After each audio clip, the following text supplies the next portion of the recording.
This is Africa.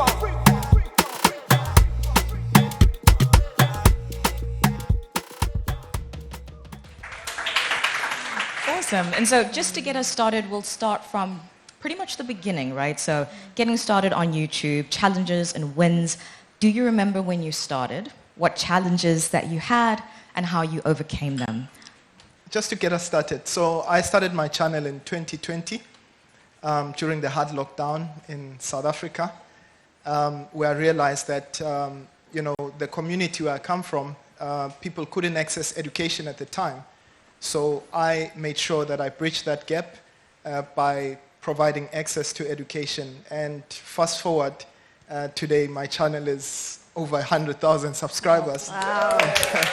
In terms of actually growing the channel itself, I realized that the videos that I did that performed best were videos similar to yours actually, but not maths or English, but rather educational videos. So if it's a tutorial, the viewers would leave with something and it would help them and their lives would be easier in some way.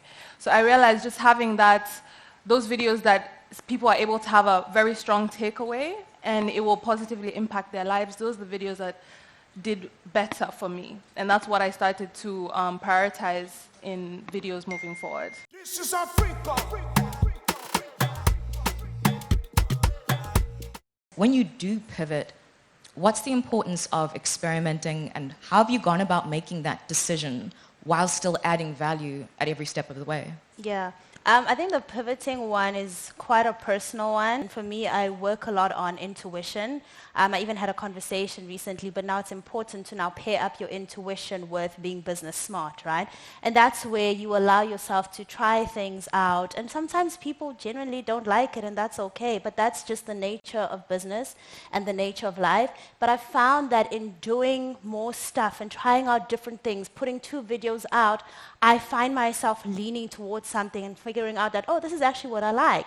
Yeah. So it's really taking time, trying things out, but don't completely stop what people have come to your channel for, but phase it out slowly as they begin to gravitate towards what you're pivoting to.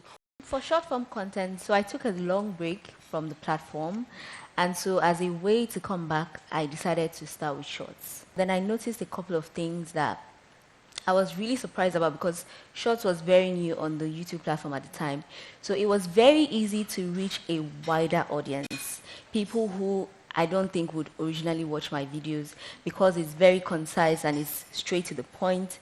They are able to watch. And then there's this growing appetite for short-form content. So it made it very easy to grab the audience of people I like to call Gen Z, and they began to subscribe. But because they want that very brief, concise type of video, they are able to come on the platform. And now it's being monetized, so that's a new benefit as well. Yeah, there were lots of advantages. It's very easy to consume. I find as a creator that it's really easy for me to batch film and put out more content. So it helps me with consistency. This is Africa.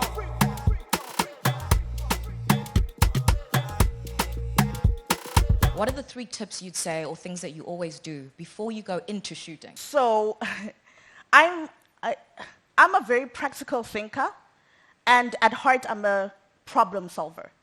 If you're a content creator, aka filmmaker, your primary objective is to solve problems. If you're writing a story, your primary objective is to create problems so that the story is engaging.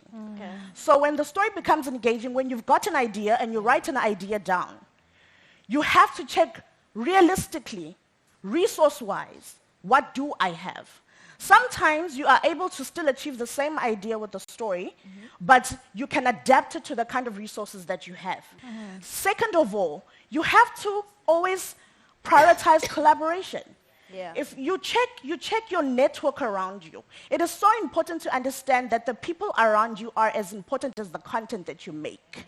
And then lastly, I think you gauge on whether this is something that ends now, it's a once-off, or it can be continued.